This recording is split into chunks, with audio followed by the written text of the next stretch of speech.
20 octobre 1900. De même que ma justice veut une satisfaction pour réparer la justice, ainsi mon amour veut une ouverture pour aimer et être aimé.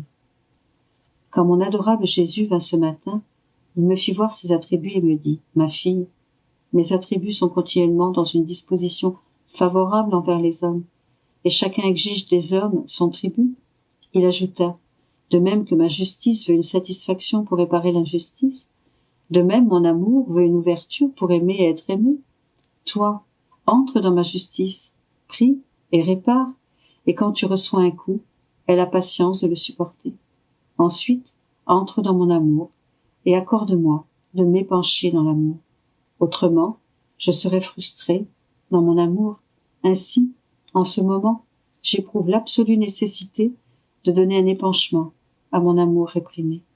S'il ne m'est pas permis de le faire, je languirai et perdrai connaissance.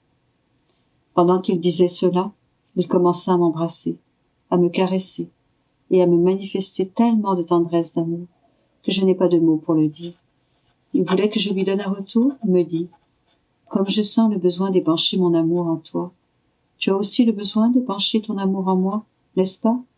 Après que nous eûmes épanché mutuellement notre amour, il disparut. «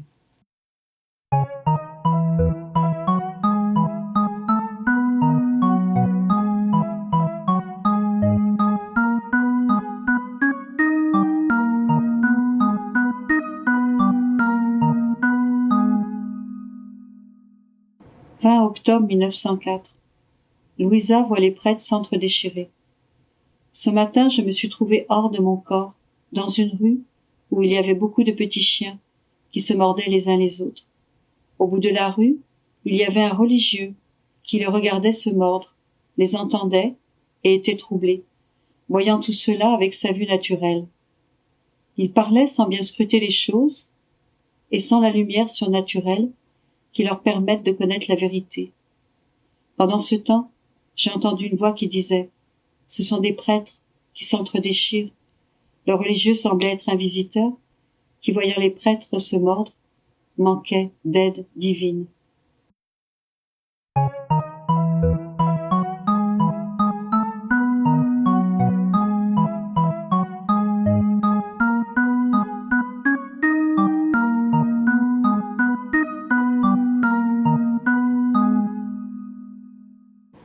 20 octobre 1905.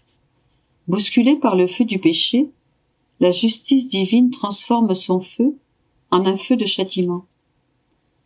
Je me trouvais dans mon état habituel et, après m'être donné beaucoup de peine, Jésus béni se montra brièvement.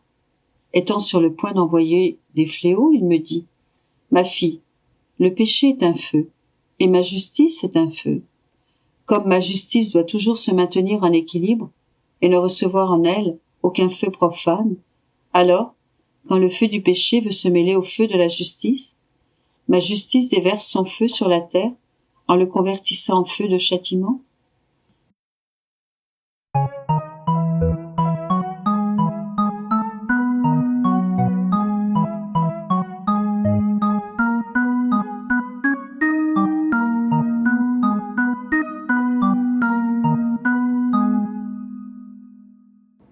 « 20 octobre 1906.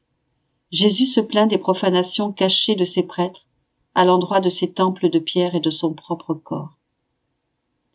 Étant hors de mon corps, je me trouvais à l'intérieur d'un temple où de nombreuses personnes assistaient à une cérémonie sacrée. Il me sembla que, avec l'assentissement des autorités, il était permis aux gens d'entrer et de profaner la place sainte. Quelques personnes couraient, sautaient partout, d'autres usaient de violence envers les autres, et d'autres mettaient leurs mains sur le Saint-Sacrement, aussi bien que sur les prêtres. Pendant que je voyais cela, je pleurais et je suppliais le Seigneur en disant « Ne permets pas aux gens de profaner tes temples sacrés. Qui sait de combien de châtiments tu devras les frapper pour ces horribles péchés ?» Jésus me répondit « Ces énormes offenses sont attribuables au péché des prêtres. Le péché entraîne d'autres péchés et en est la punition. En premier lieu, les prêtres ont profané d'une manière cachée mon saint temple en disant des messes sacrilèges et en accompagnant d'actes impurs l'administration des sacrements. Ces profanations étaient commises sous l'aspect de la sainteté. Non seulement ils profanaient mes temples de pierre, mais aussi mon propre corps. Tout cela a atteint les laïcs, parce qu'ils ne percevaient pas chez les prêtres la lumière nécessaire pour les guider. Ils ont trouvé chez eux seulement la noirceur. Les laïcs sont devenus si noirs qu'ils ont perdu la lumière de la foi. Vu le manque de cette lumière, on ne peut être surpris de ces graves excès. Prie pour les prêtres, afin qu'ils soient lumière parmi le peuple, et que, nés de nouveau à la lumière, les laïcs puissent retrouver la vie et être capables de voir leurs erreurs. En voyant leurs prêtres remplis de lumière, ils seront peu disposés à commettre ces excès graves qui appellent de grands châtiments.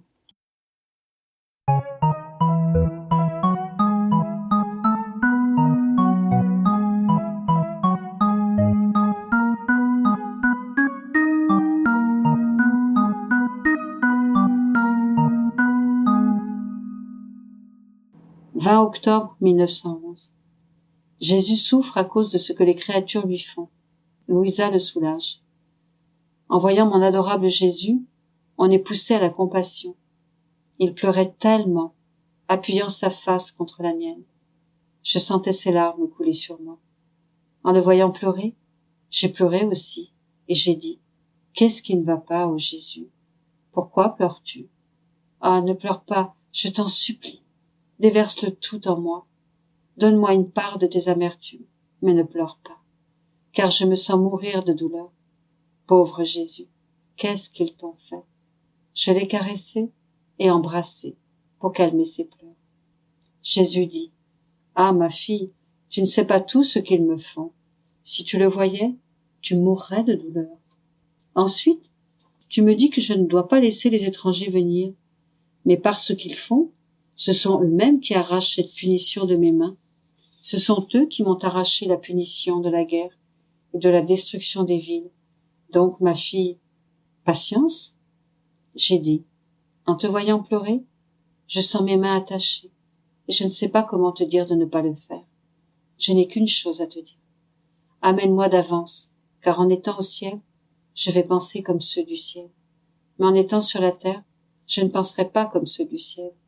Donc je sens que je ne peux endurer de voir tout cela. » Il semble ensuite que la souffrance de Jésus était si grande et la nécessité que quelqu'un le soulage si pressante qu'il était presque toujours auprès de moi.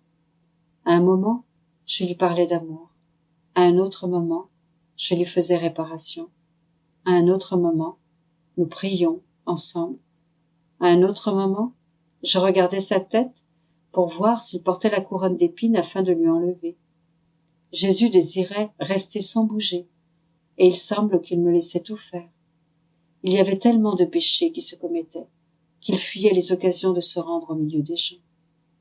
Ensuite, il déversa en moi une petite quantité d'une douce liqueur, en me disant, « Toi aussi tu as besoin d'être soulagé. » Oh, comme Jésus est bon. «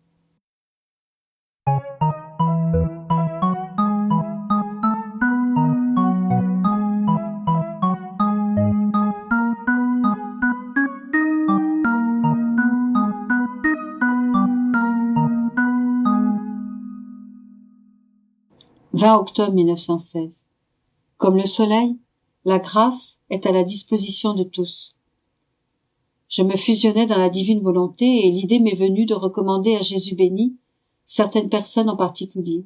Il me dit, « Ma fille, la spécificité va de soi, même si, théoriquement, tu ne devrais pas spécifier des intentions particulières. Dans l'ordre de la grâce, il en va comme dans l'ordre naturel. Le soleil donne sa lumière à tous, bien que les gens n'en profitent pas tous au même degré, et cela, pas à cause du soleil, mais à cause des gens. Certains utilisent la lumière du soleil pour travailler, pour apprendre, pour apprécier les choses. D'autres s'en servent pour s'enrichir et organiser leur vie, de sorte qu'ils n'aient pas à quêter pour leur pain. D'autres se montrent paresseux et ne veulent se mêler de rien. Bien que la lumière du soleil les inonde de partout, ils n'en tirent aucun profit. D'autres sont pauvres et malades, parce que la paresse engendre beaucoup de maux physiques et moraux. Ils doivent quêter pour leur pain. Cela dit, Est-ce que c'est le soleil qui est responsable des difficultés de ceux qui n'en profitent pas? Ou donnerait-il plus à certains cadeaux? Certainement pas. La différence est que certains l'utilisent et d'autres pas. La même chose se produit dans l'ordre de la grâce qui, plus que la lumière du soleil, inonde les âmes. Tantôt la grâce se fait voir pour l'âme en l'interpellant, en l'instruisant et en la corrigeant. Tantôt elle se fait feu pour y brûler ce qui n'est pas bon et y faire disparaître le goût des mondanités et des plaisirs, et aussi pour y former des souffrances et des croix afin de lui conférer la forme de sainteté prévue pour elle. Tantôt la grâce se fait eau pour purifier l'âme, l'embellir et l'imprégner de grâce. Mais qui prête attention à ces flots de grâce? Ah, trop peu. Et on ose dire que je donne des grâces de sainteté à certains et pas à d'autres, alors qu'on se contente de mener sa vie paresseusement, comme si la lumière de la grâce n'était pas pour soi.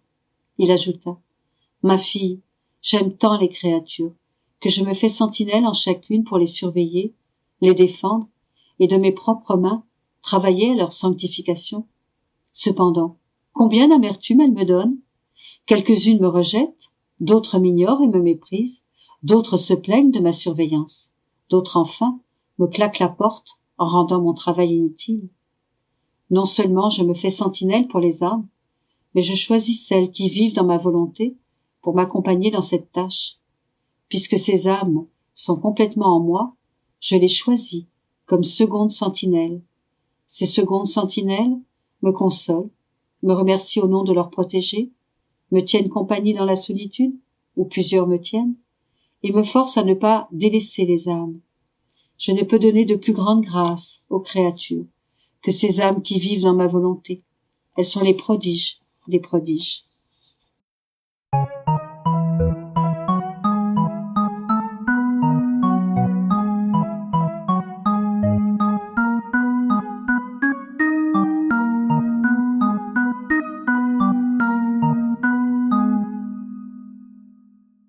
« 20 octobre 1917. L'âme peut se faire hostie pour Jésus. Ayant reçu mon Jésus dans la Sainte Communion, je pensais: comment puis-je lui donner amour pour amour, puisqu'il n'est pas en mon pouvoir de me rapetisser, comme lui le fait dans l'hostie, par amour pour moi?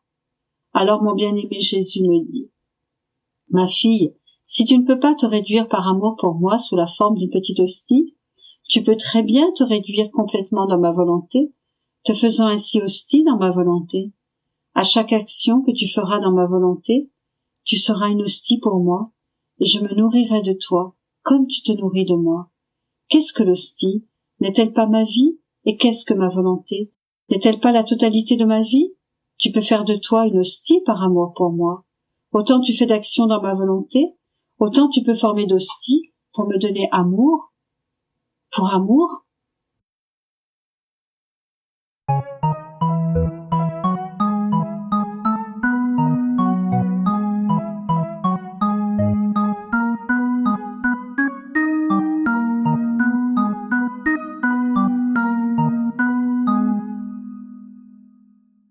« 20 octobre 1923. L'âme est le champ où Jésus travaille, sème et récolte. Je me sentais toute annihilée intérieurement.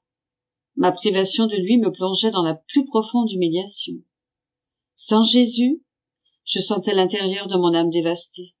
Tout le bien en moi semblait décliner et mourir. Mon Jésus, comme il m'est pénible d'être privé de toi. Ou comme mon cœur saigne de voir que tout se meurt en moi, parce que celui qui est la vie et qui est le seul à pouvoir donner la vie n'est pas avec moi. Pendant que je me sentais dans cet état, mon très doux Jésus sortit de mon intérieur, et plaçant ses mains sur mon cœur et le pressant fermement, il me dit: Ma fille, pourquoi t'affliges-tu tant? Abandonne-toi en moi et laisse-moi faire. Quand il te semblera que tout en toi décline et se meurt, ton Jésus fera tout revivre, mais en plus beau et en plus fécond. L'âme est le champ dans lequel je travaille, sème et récolte, et mon champ favori est l'âme qui vit dans ma volonté. Dans ce champ, mon travail est très plaisant. Je ne deviens pas tout couvert de boue quand je sème, car ma volonté a transformé ce champ en un champ de lumière. Sa terre est vierge, pure et céleste, et je m'amuse beaucoup en y semant de petites lumières, un peu comme une rosée que forme le soleil de ma volonté.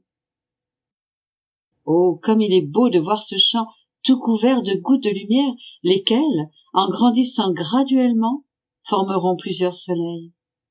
Le spectacle de cela est enchanteur. Tout le ciel en est charmé. Tous sont attentifs à regarder le céleste fermier cultiver ce champ avec tant d'expertise, avec une semence si noble qu'elle se convertira en soleil. Ma fille, ce champ est à moi, et j'en fais ce que je veux. Quand les soleils sont formés, je les cueille et les apporte au ciel comme les plus belles conquêtes de ma volonté. Ensuite, je me remets au travail dans ce champ, y mettant tout sans dessus-dessous.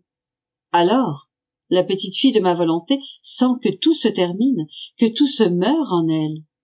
À la place des soleils si resplendissants de lumière, elle ne voit que les gouttes de lumière que je suis en train de semer, et elle pense que tout est en train de périr. Comme elle fait erreur. C'est la nouvelle récolte qui se prépare. Et comme je veux la faire encore plus belle que la précédente, je sème plus abondamment, de manière à pouvoir doubler ma récolte. À première vue, le travail semble plus difficile, et l'âme souffre davantage. Mais ces souffrances proviennent des coups de bêche, par lesquels la semence s'enfoncera plus profondément dans la terre, et germera plus sécuritairement pour plus de fécondité et de beauté. Ne comprends-tu pas qu'après avoir subi la récolte, un champ paraît dévasté et pauvre? Cependant, après avoir été ensemencé de nouveau, il devient plus fleuri qu'auparavant. Par conséquent, laisse-moi faire. En vivant dans ma volonté, tu seras toujours au travail avec moi. Nous sèmerons les petites gouttes de lumière ensemble, et nous serons en compétition pour voir qui de nous sème le plus. Ainsi, nous nous amuserons, tantôt en semant, tantôt en nous reposant, mais toujours ensemble. Je sais quelle est ta plus grande crainte, que je te quitte. Non, non, je ne te quitte pas. Celui qui vit dans ma volonté est inséparable de moi.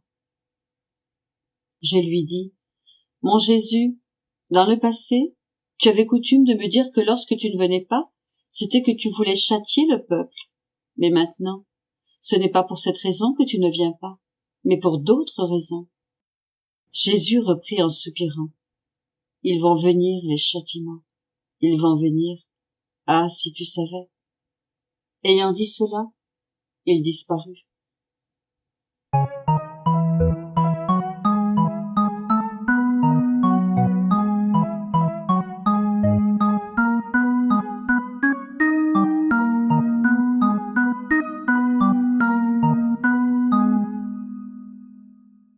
20 octobre 1927. L'humanité de Jésus ne pouvait contenir toute l'immensité de la lumière créatrice, ni la céleste mère épuiser toute l'immensité des biens de l'être divin. Car les puissances créées ne sont pas capables d'épuiser la puissance incréée, ni de l'embrasser et de la restreindre en elle-même. La divine volonté possède l'acte incessant et toujours nouveau, et elle a la vertu de toujours faire des choses nouvelles. La création n'est pas encore réalisée, ni terminée, car il reste encore à former les plus belles statues, les œuvres les plus importantes. La divine volonté attend son royaume dans les créatures afin de former en elles des raretés de beauté divine jamais vues auparavant, une sainteté inouïe et une nouveauté jamais encore expérimentée. Qui vivra dans la divine volonté couvrira le vide de ceux qui n'y ont pas vécu. Marie veut s'entourer de tous ces soleils, afin qu'ils se reflètent les uns les autres et se rendent heureux. Et toute la cour céleste reçoit non seulement tous ces soleils, mais aussi leurs reflets, comme un accomplissement pour chacun de la gloire, de l'œuvre de création de son Créateur. Je continue ce qui est écrit plus haut. Alors je me disais, mon Jésus bien-aimé dit que sa gloire de la part de la création et la gloire de tous les bienheureux seront complètes lorsque la divine volonté sera connue sur terre et son royaume formé, et que les enfants de ce royaume occuperont leur place dans la patrie céleste, réservée pour eux seuls. Et je pensais, au ciel, il y a la reine souveraine qui avait cette plénitude de vie de la divine volonté que personne, je crois, ne pourra jamais atteindre. Pourquoi alors la gloire de Dieu n'est-elle pas complète de la part de la création? Il me venait alors beaucoup d'autres doutes et de pensées qu'il n'est pas nécessaire de mettre par écrit. Je ne répète que ce que Jésus m'a dit. Ma fille, tu es trop petite, et tu mesures avec ta petitesse la grandeur infinie de mon inatteignable sagesse.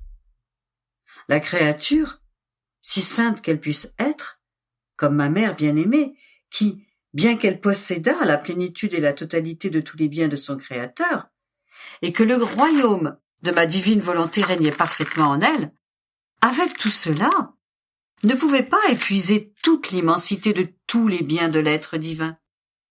Elle était comblée à ras-bord. Elle débordait au point de former des mers autour d'elle. Mais quant à restreindre en elle-même et à embrasser tout ce que contient l'être suprême, cela lui était impossible. Même mon humanité ne pouvait en elle-même contenir toute l'immensité de la lumière créatrice. J'en étais complètement rempli, à l'intérieur et à l'extérieur de moi, mais ô combien il en restait au dehors de moi, car le cercle de mon humanité n'avait pas la grandeur nécessaire capable d'enclore une lumière aussi infinie. C'est pourquoi les puissances créées, de quelque nature qu'elles soient, ne peuvent épuiser la puissance incréée, ni l'embrasser, ou la restreindre en elle-même. La grandeur de la Reine du ciel et mon humanité même se trouvaient face à leur Créateur, dans la condition où tu peux te trouver toi-même lorsque tu t'exposes aux rayons du soleil.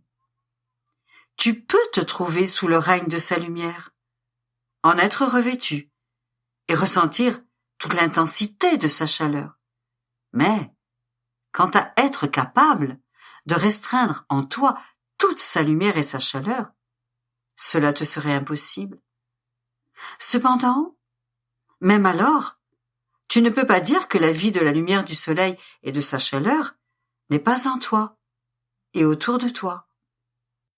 Or, tu dois savoir que notre être divin, notre volonté créatrice, possède son mouvement incessant et toujours nouveau.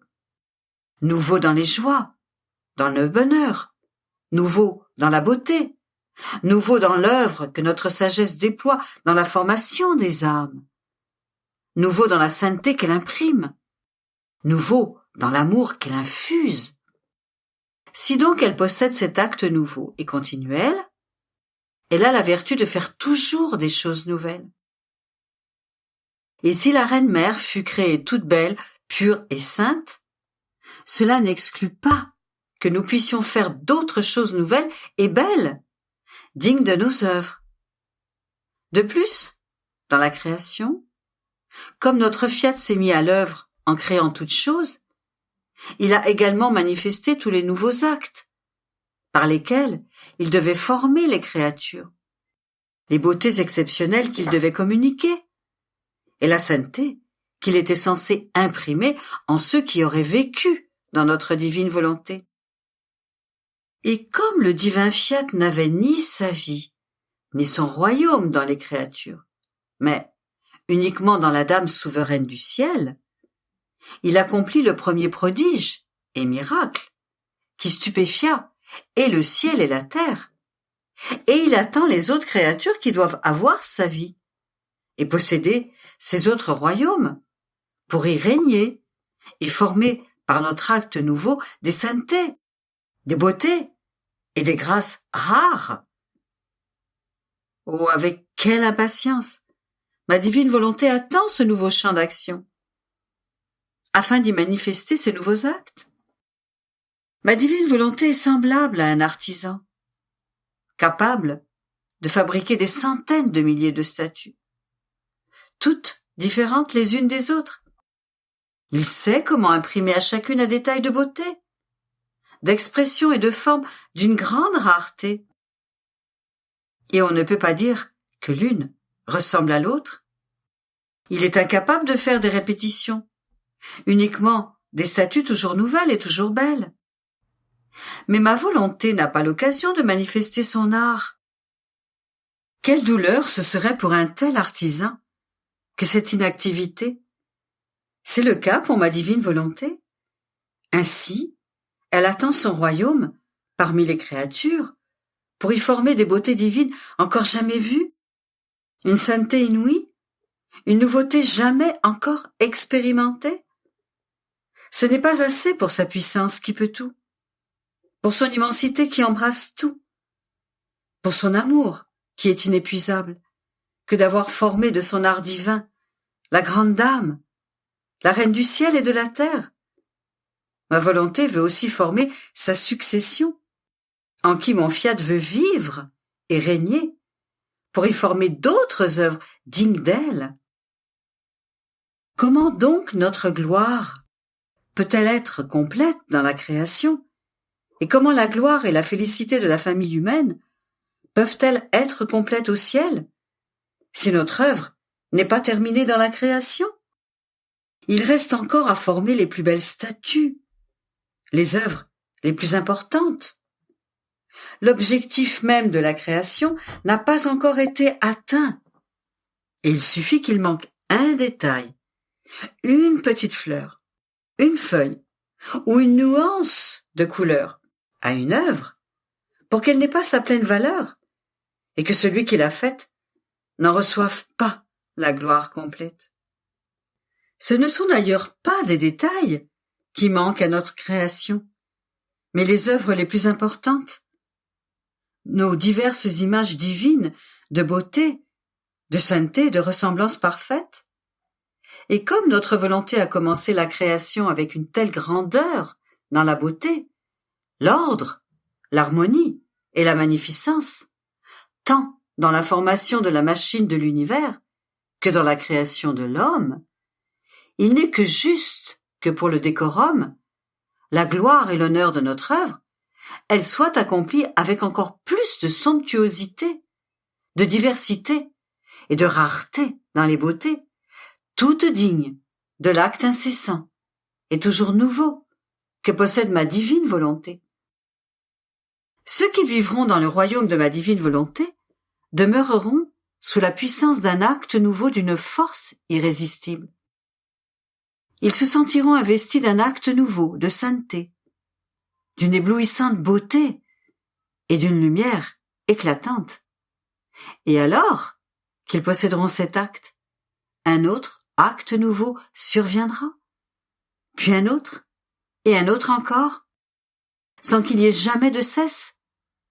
Surpris, ils se diront combien grande est la beauté, la sainteté, la richesse, la force et la félicité de notre fiat 3 fois saint, lui qui jamais ne s'épuise et toujours nous donne une sainteté nouvelle, des beautés nouvelles pour nous embellir, des forces nouvelles pour nous fortifier et une félicité nouvelle, si bien que la première n'est pas semblable à la seconde, ni à la troisième, ni à toutes les autres qu'il va nous donner. Ces créatures fortunées seront le vrai triomphe du divin fiat, le plus bel ornement de toute la création, les soleils les plus éblouissants, qui de leur lumière couvriront le vide de celles qui n'ont pas vécu dans son royaume. Or, mon inséparable maman possède cet acte nouveau et continuel qui lui a été communiqué par ma divine volonté, parce qu'elle a vécu sa vie dans cette volonté. Elle est le premier soleil éclatant, formé par ma volonté. Elle occupe la première place de reine et fait le bonheur de la cour céleste en réfléchissant sur tous les bienheureux, sa lumière. ses joies et sa beauté. Mais elle sait ne pas avoir épuisé les actes nouveaux et incessants que ma divine volonté a établis pour les créatures. Car ma volonté est inépuisable. Et oh, de combien d'actes elle dispose pour elle. Et elle attend que d'autres soleils soient formés par cet acte nouveau de ma volonté, avec de nouvelles beautés. Et comme une vraie mère, elle veut s'entourer de tous ces soleils, afin qu'ils se réfléchissent entre eux, et se réjouissent les uns les autres, et que la cour céleste reçoive non seulement ses réflexions, mais également celles de ses soleils. Gloire de l'œuvre de création de son Créateur. Elle est reine, et attend, avec beaucoup d'amour, les biens de ma volonté dans les créatures qui lui ressemblent, elle, où ma volonté a commencé à former le royaume de ma divine volonté. Suppose que dans la voûte des cieux, au lieu d'un seul soleil, d'autres soleils seraient formés, d'une beauté et d'une lumière nouvelle. La voûte du ciel n'en serait-elle pas plus belle? Bien sûr que oui. Et ces soleils ne répandraient-ils pas leur lumière les uns sur les autres? Et les habitants de la terre ne recevraient-ils pas les réflexions et les bienfaits de ces soleils? Il en sera ainsi au ciel. Mieux encore, quiconque aura possédé le royaume du fiat suprême sur terre recevra les bienfaits communs infinis, car la volonté qui les a dominés est une. C'est pourquoi, bien qu'il y ait au ciel l'impératrice souveraine qui possède la totalité de la vie de ma divine volonté, notre gloire n'est pas complète en ce qui regarde la création parce que, premièrement, notre volonté n'est pas connue chez les créatures et que par conséquent, elle n'est pas aimée ni attendue. Deuxièmement, comme elle n'est pas connue, notre volonté ne peut pas donner ce qu'elle a préparé. En conséquence, elle ne peut pas former les nombreuses œuvres rares dont elle est capable, mais l'œuvre complétée chantera sa victoire et sa gloire.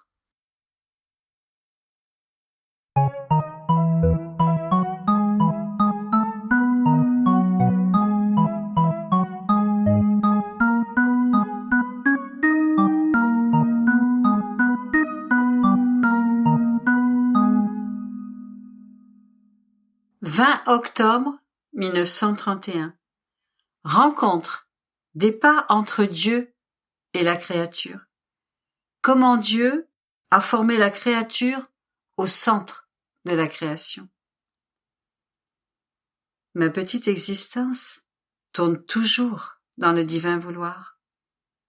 Je sens qu'il me tire toujours plus vers lui, et chaque parole, lumière ou connaissance de sa part est une vie nouvelle qu'il infuse en moi, une joie inhabituelle que je ressens et un bonheur sans fin, plus grand que ce qu'il m'est impossible de contenir. Parce que je suis trop petite, je me sens comme si mon cœur pouvait éclater de joie et de bonheur divin.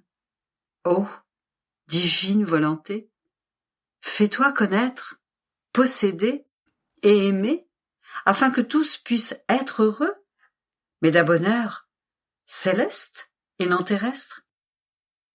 Mais je pensais cela lorsque mon doux Jésus me fit sa petite visite et me dit : « Ma fille, chaque acte que tu accomplis dans ma divine volonté est un pas que tu fais vers Dieu, et Dieu fait alors un pas vers toi.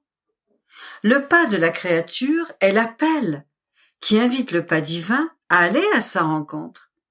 Et comme nous ne nous laissons jamais dépasser ou vaincre par ses actes, si elle fait un pas, nous en faisons 5, 10, parce que notre amour étant plus grand que le sien, il précipite et multiplie les pas pour hâter la rencontre et plonger les deux l'un dans l'autre. C'est souvent nous qui faisons le premier pas pour inviter la créature à venir vers nous. nous voulons notre créature. Nous voulons lui donner quelque chose de nous. Nous voulons qu'elle nous ressemble. Nous voulons la rendre heureuse. Et par conséquent, nous faisons tout pour l'appeler. Et celle qui est dans notre volonté, oh, comme elle entend le doux bruit de nos pas, et se hâte de venir vers nous, afin de recevoir les fruits de nos pas. Veux-tu savoir quels sont ces fruits? Notre parole créatrice. Car aussitôt se produit la rencontre. La créature se jette au centre de notre être suprême, et nous la recevons avec tant d'amour que, incapables de le contenir, nous l'unissons à nous, et par notre parole, nous déversons sur elle nos connaissances, en faisant d'elle une partie de notre être divin. Si bien que chacune de nos paroles est un épanchement, et que les degrés de connaissance que la créature acquiert par notre parole sont autant de degrés de participation qu'elle reçoit de son Créateur. Chaque acte que tu accomplis dans ma divine volonté devient ainsi un chemin pour ce pas, afin de te former tout entière de divine volonté. Et ma parole se servira de toi, avec la formation, la lumière et la participation à notre divinité. Après quoi, mon abandon dans le divin fiat a continué, et mon doux Jésus ajouta: Petite fille de ma volonté, tu dois savoir que l'unique dessein de la création était notre amour, qui, en se manifestant en dehors de nous, a formé son centre, ou développé son dessein. Ce centre était la créature en qui nous devrions faire palpiter notre vie et lui faire sentir notre amour. Et toute la création devrait être la circonférence de ce centre, un peu comme les rayons du soleil, qui devraient entourer, embellir et soutenir ce centre, qui, en se fixant en nous, devrait nous donner le champ ou manifester un amour nouveau pour rendre ce centre plus beau, plus riche, plus majestueux, et sur lequel notre amour pourrait se pencher pour accomplir une œuvre digne de nos mains créatrices. Toutes les créatures devraient former, unies entre elles, le centre de notre amour manifesté. Mais beaucoup se sont éloignés du centre, et notre amour est resté suspendu, sans avoir sur quoi se fixer, pour accomplir son dessein premier, la raison même de sa sortie. Mais l'ordre de notre sagesse, la vie active de notre amour manifesté, ne pouvait tolérer l'échec de notre dessein. Tout au long des siècles, il y a toujours eu une âme que Dieu a formée, comme centre de toute la création. Et c'est en elle que notre amour s'appuyait, et que notre vie battait et atteignait le dessein de toute la création. C'est au moyen de tous ces centres que la création est maintenue, et que le monde existe encore. Sinon, il n'aurait plus de raison d'exister, car il lui manquerait la vie et la cause de toute chose. Il n'y a donc pas eu, et il n'y aura jamais de siècle où nous ne choisirons pas des âmes chères, plus ou moins importantes, qui formeront le centre de la création, et en qui nous aurons notre vie, qui palpite, et notre amour à l'œuvre. Et selon les époques, les temps, les besoins et les circonstances, elles ont été offertes pour le bien et la défense de tous, et elles seules ont soutenu mes droits sacro-saints, et m'ont offert le champ où maintenir l'ordre de mon infinie sagesse. Or, tu dois savoir que ces âmes ont été choisies par notre être divin, en chaque siècle, comme centre de la création, selon le bien que nous voulions faire et faire connaître, et aussi selon les besoins des centres éparpillés, d'où la diversité de leurs actions, de leurs paroles et du bien qu'elles ont fait. Mais toute la substance de ces âmes était ma vie palpitante et mon amour manifesté à l'œuvre en elles. Et nous t'avons choisi en ce siècle comme centre de toute la création, afin de faire connaître le grand bien avec plus de clarté et ce que signifie faire notre volonté pour que chacun puisse la désirer et appeler son règne, afin que les centres dispersés puissent se réunir en ce centre unique et n'en former qu'un seul. La création est une naissance issue par la puissance de ma divine volonté. Et il est juste et nécessaire que tous reconnaissent qui est cette mère qui, avec tant d'amour, leur a donné le jour afin que tous ces enfants puissent être unis à la volonté de leur mère. Ayant une seule volonté, il sera facile de former un centre unique où cette céleste mère fera palpiter notre vie divine et notre amour à l'œuvre, d'autant plus que le vice prédominant de ce siècle, l'idole d'un grand nombre, est le vouloir humain, même dans le bien qu'ils font. Et c'est pourquoi l'on voit que de l'intérieur de ce bien sortent bien des fautes et des péchés. Cela montre que la source qui les animait n'était pas pure, mais vicieuse, parce que le vrai bien, c'est produire de bons fruits. Et c'est à cela que l'on sait si le bien que l'on fait est vrai ou faux. Il y a donc une extrême nécessité de faire connaître ma divine volonté, lien d'union, puissante arme de paix, bienfaisante, restauratrice de la société humaine.